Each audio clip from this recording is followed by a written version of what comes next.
그 사람이 못 갖춘 부분에 대해서 강조하고 겁을 주고 부적을 쓰라든가. 아빠는 아이의 이름을 지어주고 엄마는 아이의 사주를 풀어보는 거죠. 피그가 만난 사람, 피그 스토리. 광명시 광명동에서 마경록 철학원을 운영하시는 마경록 선생님을 모시고 명리학 그리고 사주에 대한 얘기를 한번 들어보는 시간을 가져봤습니다. 선생님 안녕하십니까? 예, 안녕하세요. 네. 철학원이라고 하면 통상적으로 어떤 곳인가요? 흔히 얘기하면은 네. 이제 사주팔자 감명하고 네. 이제 이름 짓고. 운명은 정해졌는 건가요? 흔히 얘기하기를 네. 운명은 태어났을 때 그 사람의 어떤 모습이다라고 얘기를 해요. 고착된 건 아니고 네. 우리가 살아가면서 여러 가지 어떤 외부 요인의 영향을 받고 어떤 가족관계라든가 또 주위의 인간관계라든가 또 어떤 학업관계에 따라서 변화가 있죠. 변화가 있는데 네. 그게 이제 극명하게 까만 게 하얗게 된다든가 이러지는 않아도 뭐 좀 쉽게 해서 까만 걸 조금 부정적으로 생각하고 하얀 걸 긍정적으로 생각한다면은 네. 까맣게 좀 부정적으로 판단되는 사주가 회색 정도는 변할 수가 있고 네. 또 하얗게 또 이렇게 전도가 밝은 사주라고 감명을 했지만은 네. 누렇게 바랄 수도 있고 이런 정도의 변화는 있죠. 태어난 모습, 태어난 운명 그대로 지속되지는 않아요. 그러면은 정리를 해보면은 사람은 다 자기만의 운명을 타고난다. 난다. 그건 대전제로. 아, 그건 대전적인 변함이 없는 거고. 네. 남의 운명을 감정할 때 나는 기본 자세가 이래야 된다고 봅니다. 뭐냐면은 당신이 이렇게 태어났다. 네. 이렇게 단정을 지을 게 아니고 아, 예. 일단 거기서 더 발전된 얘기를 해줘야 돼요. 그래서 이러이러한 문제가 있으니 이러한 식으로 자신을 다독거리고 사는 게 좋겠다. 그러니까 그 사람의 운명에 이제 갖춘 마디와 못 갖춘 마디가 있잖아요. 아, 예. 예. 그래서 갖춘 마디는 더 키워나가고 못 갖춘 마디는 여리게 만들 수 있도록 예. 같이 그 사람의 운명을, 그러니까 그 자리에서만은 같이 그 사람의 운명을 놓고 같이 해결책을 모색하는 카운셀링을 할 수 있는 그런 상담이어야 되는데 네. 보통들 보면 이제 남을 폄하하는 얘기는 하기 싫지만은 네. 특히 이제 명리학 분야가 아니고 이제 다른 데서 그러는데 네. 그 사람이 못 갖춘 부분에 대해서 강조하고 겁을 주고 부적을 쓰라든가 무속신앙 같은 경우에는 뭐 구태야 된다. 구슬을 하라든가 이런 식으로 오히려 못 갖춘 마디를 더 강조해서 영리적으로 이용하는 뭐 그런 경향이 없지 않아 있어요. 있는데 같이 이렇게 그 사람의 삶을 놓고 바람직한 방향으로 풀어나갈 수 있는 네. 동지애가 필요하다. 철학원이라고 하면은 필라소피 필라소피? 아닌가요? 라이프 필라소피 뭐 이 정도 되겠지. 그럼 인생 철학. 아, 인생 철학. 라이프 필라소피. 아, 요렇게 가야 되는 건가요? 아니면 뭐 휴먼 필라소피 뭐 이런 정도. 그러니까 우리가 알고 있는 뭐 철학자들 얘기 뭐 니체나 뭐 이런 칸트라든가 이런 뭐, 게 예. 아니에요. 예. 전혀. 그러면 이 철학을 어떻게 해석해야 되나요? 철학원 할 때 철학원은 어떤 곳인가요?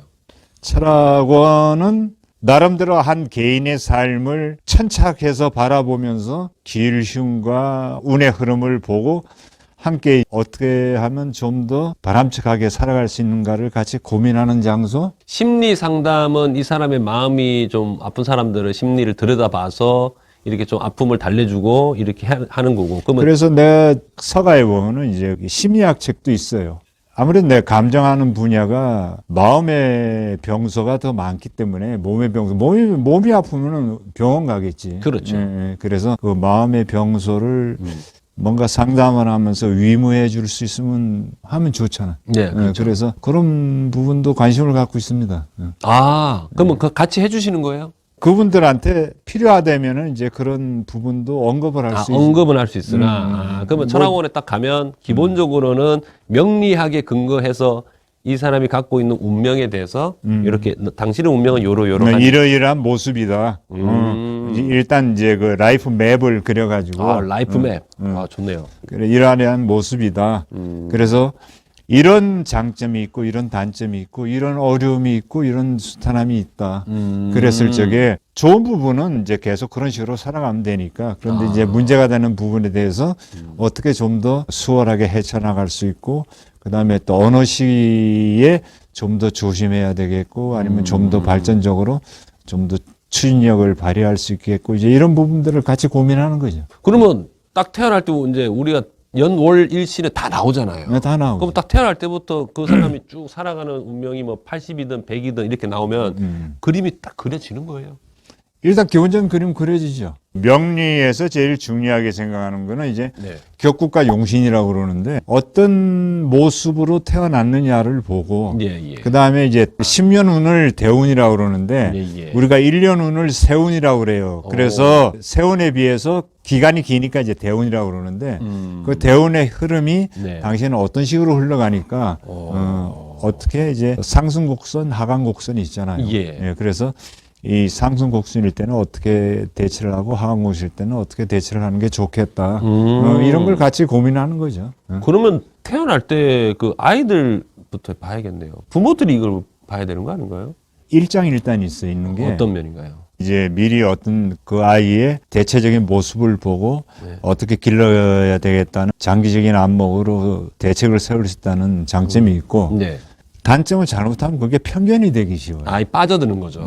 부정적에 꽂혀버리는 거죠. 편견이 되기 쉬워가지고 실제로는 애가 조금이라도 변하고 있고 또 조금이라도 다른 여지가 있는데도 불구하고 그쪽으로만 TV에서 많이 나오시 프레임을 씌워가지고 획일화시킬 수 있는 우려가 있습니다. 그래서 나 같은 경우에는 너무 어릴 때 사주 보지 말라고 그래요. 아, 그래요? 그래가지고 그 봐주지도 않고. 그러면 언제쯤부터 봐야 됩니까, 사주는? 일단은 부모가 네. 어떤 자식한테 느낄 수 있는 자기 나름대로 판단들이 있어요. 그리고 그게 또 되게 맞고, 아, 얘는 좀 고집이 세구나, 얘는 또 좀 어떻구나. 그런 느낌들이 있잖아요. 아, 그때쯤 됐을 때. 그때 이제 거의 준해서 키우다가 네. 초등학교 고학년쯤 됐을 때, 4, 5, 6. 그때쯤에는 학업의 어떤 저 기틀도 잡아야 되고 이러니까 예. 빨라도 초등학교 한 4, 5, 6학년은 돼야. 유치원 다니고 뭐 5살 이럴 때는 의미 없네요, 그죠?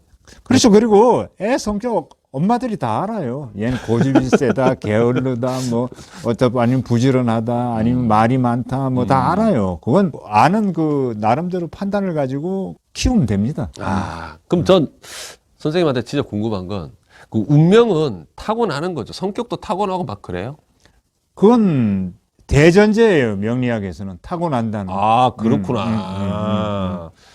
타고나는데 부수적으로 묻는 건 타고나는데 변할 수 있다. 변할 수 있다. 그런 거 있지 않습니까? 부모들이 얘기하는 것 중에 이런 게 있어요. 쟤는 누구 닮아서 저러지? 뭐 이런 거 있잖아요. 그는 어쩔 수 없는 거죠. 그렇죠. 그냥 타고나는 운명이죠. 그러니까는 탓하지 말고, 아, 얘는 이러니까, 이런 운명을 타고났으니, 이렇게 가이드를 해주는 것을 위해서, 그렇죠. 그러니까, 고학년이 되기 전까지는 웬만하면 보지 말고, 예, 자기의 어떤 성격, 개성이 막 드러날 때쯤 되면 한 번쯤 보고, 앞으로의 삶에 대해서 가이드라인을 한 번쯤 보고 또 잊어버렸다가 잊어버렸다가, 나중에 이제 고등학교쯤 들어갔을 적에 그때부터 이제 얘 진로라든가 적성이라든가 이제 여러 가지 그렇죠. 문제들이 대두가 되니까 예, 예. 그때쯤 와서 이제 얘는 어떤 방향으로 진출하는 게 좋겠다라든가 아, 그다음에 얘가 학운이라는 게 있어. 배울학자. 예, 예. 얘가 이때는 운이 참 안 좋으니까 실력에 비해서 좋은 성과를 거두기는 조금 어려울 것 같다. 네. 쉽게 해서 원수를 쓰고 할 적에도 조금 더 신중하게 써야 될 거라든가 이런 정도 판단은 나오거든요. 아, 어찌 보면 우리 삶의 명리학은 정말 깊숙이 자리 잡고 있는 것 같은데요? 그렇죠. 네. 삶 밀접하게 관련이 있죠. 왜냐하면 태어난 뭐 연, 월, 일시는 변함이 없잖아요. 이거 변함이 없죠. 이게 우주의 기운하고도 연결되나요? 왜냐하면 이게 저도 듣기로는 뭐 태양을 중심으로 뭐 수금지와 목토 천해명 태양계가 있지 않습니까? 이게 위치가 다 다르잖아요, 계속. 그렇죠. 그거랑 연결되는 건가요? 그거하고도 연관성이 있어요. 아, 있어요. 야, 이게 공부를 하고 할수록 알면 알수록 되게 명리학이라는 게 되게 어려운 학문이네요. 공부를 하다 보면 미궁에 빠질 때가 있어요. 아, 어떤 점에서? 그러니까 여태까지 공부했던 부분들이 다 그냥 얼큰어져 가지고 이제 헷갈려. 헷갈려요. 알면 알수록 어려운 거예요. 그렇죠. 그래서 다시 한번 이제 정돈을 해야 돼, 그때는. 이게 단시간에 되는 공부가 아니죠. 평생 공부라고 그러잖아요. 평생 공부. 명리학은 무엇입니까? 운명의 이치를 감정하는 학문. 운명의 이치를 감정한다. 제가 볼 때는 이 명리학하고 이렇게 이제 예를 들어서 철학원에 가서 자기 운명도 알고 그리고 나서 종교도 가지면서 두 개를 믹싱하면 되겠네요. 그래서 내가 이런 얘기 많이 해요. 위기가 느껴지는 부부 관계가 있다든가 아니면 또 부모 자식 관계도 그럴 수가 있고 그러면은 가족들끼리 일주일에 1시간씩은 스스로를 돌이켜보고 나름대로 다시금 생각을 바꿀 수 있는 계기를 가져봐라. 그게 종교다, 그게. 각자 스스로를 돌아보고 또 서로를 돌아볼 수 있는 계기를 마련할 수 있는 게 신앙의 순간을 갖는 게 아닌가 싶어서 이제 드리는 말씀이. 일단은 종교와 이 철학원, 이 명리학은 분리를 시키되 자기가 필요하면 같이 갈 수 있다. 나름대로 내 삶을 평안하게 안돈시키는 훌륭한 방법 중에 하나가 내가 종교를 갖는 것이다라고 생각을 합니다. 좋습니다. 네. 저도 몰랐는데 이렇게 선생님하고 말씀을 나누니까 저도 정리가 되네요. 이 철자가 그거 아닙니까? 밝을 철. 밝을 철자. 인생을 한번 좀 밝게 좀 바라볼 필요가 있다. 그래서 광명에서 운영하시는데 철학원을 하신 건 한 20년 되셨고. 됐고. 광명으로 오신 거는 11년. 그러니까 2012년도 1월 달에 이사를 왔으니까. 2012년도.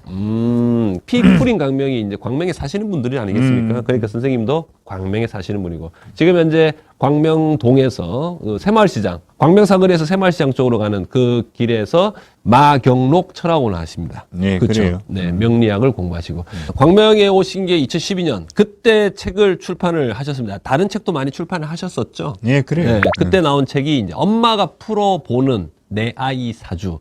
엄마가 우리 아이 사주를 풀어본다는 거를 어떻게 좀 해석하면 될까요? 대전제로 얘기를 했지만은 네. 일단은 태어날 때 모습은 그 아이의 특성이 있어요. 정해진 어떤 뭐 운명의 틀 같은 것도 있고. 예.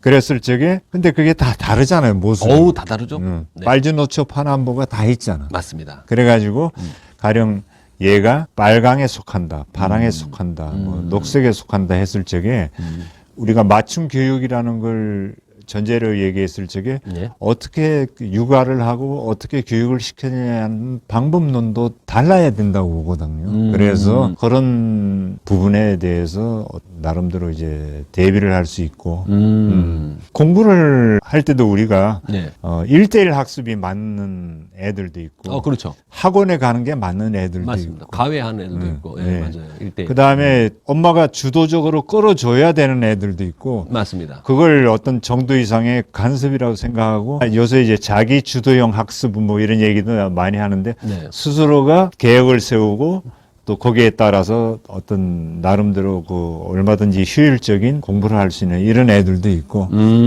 케이스 바이 케이스거든요, 그런 게. 네. 그래서 그런 부분에 대해서도 가이드 역할을 할 수가 있고 부모가. 요렇게 생각하면 되나요? 우리가 저기 16가지 성격 유형으로 이제 파악하는 이제 MBTI. 네. MBTI 있는데 MBTI다 보면 이 사람이 내성적이다, 외향적이다 이런 게 막 있잖아요. 그래갖고 이제 우리 어린들도 막 이렇게 어른들도 이제 이렇게 하는데 이 아이들도 그런 성향이 분명히 있겠죠. 네, 있죠. 근데 이제 이 아이들은 이제 타고난 그 운명 사주를 갖고 이제 보는 거죠. 그렇죠. 어른들 그러니까 얘는 어떤 타입이다. 그리고 어떤 식으로 이끌어줘야 좀 더 효율적이다. 이 아이들은 이제 계속 성장해 나가는 거니까는. 그렇죠. 특히나 이제 엄마가 제일 중요하죠. 그죠? 그렇죠. 24시간 계속 엄마가 옆에서 보니까. 그래서 기본적인 성향을 알고 해야 되는데 무조건 공부한다고 학원 갔다가 학원 가라 이렇게 하지 말고. 그건 이제 부모의 자기 만족. 그러니까 이 아이들도 힘들더라고요. 그럼. 예. 그러니까 가외를 1대1로 붙여놔도 안 되는 애들은 안 돼. 성향이 안 맞아, 그죠? 집단 그룹이 맞는 애들도 있고. 그러니까. 이거는 우리 부모님들이 정말 특히 초등학교 때부터 제가 볼 때는 기본적으로 한번 보는 게 좋은 것 같아요. 종교를 떠나서. 예. 이 어렸을 때 저희 어머니가 한번 좀 보셨으면은 참 좋았을 책인데 어쨌든 이 책이 2012년도에 나왔고 우리 이제 초등학교 부모님들이 한 번쯤 보시면 좋겠는데 이 책이 다른 책하고 좀 차별화가 되는 거는 어떤 게 있을까요? 책을 낼 때 출판사 사장이 나한테 만날 때마다 하는 얘기가 네. 쉽게 써라, 쉽게 써라. 그러니까 쉽게. 그래도 한 권 읽고 나면은 대체적인 개념은 갖췄을 정도로 쉽게 써라. 만날 때마다 주문이 그거였어요. 뭐 어려운 한자 같은 건 다 우리말로 풀어서 썼고, 예. 그리고 되도록이면 이제 예를 많이 들어서 이해를 돕도록 이렇게 썼어요. 그래서 내 나름대로 이 책에 딱 자부심을 하나 가지고 있는 거는 네. 그나마 이해력을 도와주기 위해서 쉽게 쓰느라고 엄청 노력한 책이다. 책 중에 하나다. 뭐 그런 책이 또 있을 테니까. 예, 이런 어떤 자부심은 갖고 있습니다. 이게 좀 책이라는 게 술술 읽혀야 되거든요. 근데 가다가 아유 책 덮어버리고 이런 건 아니다. 이 책 말고도 지금 또 새로 또 준비하시고 있는 책이 있다고 하셨는데. 예, 엄마 아빠 시리즈로 해가지고. 엄마 아빠 시리즈. 이거는 이제 사주잖아요. 네. 그래서 엄마가 풀어보는 내 아이 사주인데, 네. 그거는 이제 가제, 그러니까 제목을 네. 아빠가 지어주는 내 아이 이름. 아빠가 우리 아이 이름을 지어준다. 되게 이제 요새 그 산후조리원들 가잖아요. 네. 애 엄마는 입원해 있고 애 아빠가 와서 이름 지어가는 경우도 있었어요. 아빠는 아이의 이름을 지어주고 엄마는 아이의 사주를 풀어보는 거죠. 그럼 좋네요. 이 아이의 운명도 어찌 보면 이름이 참 중요하잖아요. 이런 말이 있어요. 사주 불여 대운이다 이런 말이 있어요. 그러니까 사주 불여 대운이 뭐냐면은 네. 내가 무슨 그 뭐 병인년 무슨 뭐 해가지고 8글자가 있잖아요. 네네. 그 사주의 원초적인 사주의 모습보다 네. 대운의 흐름이 더 중요하다는 거예요. 그래서 사주가 대운만 못하다. 그래서 사주 불여 대운 이렇게 얘기하는데 이게 사주 불여 대운이구나. 사주 딱 연월 일시에서 모든 게 탁 떨어진 사주를 갖고 온 태어나는 사람은 없다. 그러니까 그 부족한 것들을 채워줘야 되는데 그렇죠. 거기서 중요한 게 이름이 그 역할을 이제 한다는 거지. 이름이 되게 중요한 거네요. 예, 그래요. 여기서 잠시 광고를 드리면은 김용호의 기타 스토리에서 3월 18일 토요일입니다. 오후 5시 이 장소입니다. 이 장소. 여기에서 광파 마경록 선생님의 명리학 이야기를 여기서 강연을 합니다. 회비는 2만 원. 예, 그래갖고 궁금하신 사항은 이 전화번호 있죠? 예, 전화번호를 띄울 테니까 이쪽으로 전화하셔가지고 마경록 선생님의 명리학 이야기에 대해서 궁금하신 분들은 이쪽으로 전화하셔가지고 참석을 해주셨으면 좋겠습니다. 마경록의 명리학 이야기를 하기 전 그리고 후에 기타 연주도 들으실 수 있습니다. 사전 공연 그리고 강연 후 공연도 들을 수 있으니까 음악이 있는 강연회라고 생각하시면 될 것 같아요. 오늘은 피프린 광명에서 마경록 선생님 명리학 책 이야기, 명리학 얘기, 사주 이야기 많이 얘기 나눠봤습니다. 오늘 귀한 시간 내주셔서 정말 감사드리고요. 다음에도 또 기회가 돼가지고 선생님과 또 많은 이야기를 나눌 수 있는 시간이 되었으면 좋겠습니다. 예. 네, 시청자 여러분, 피프린 광명 많이 사랑해 주세요.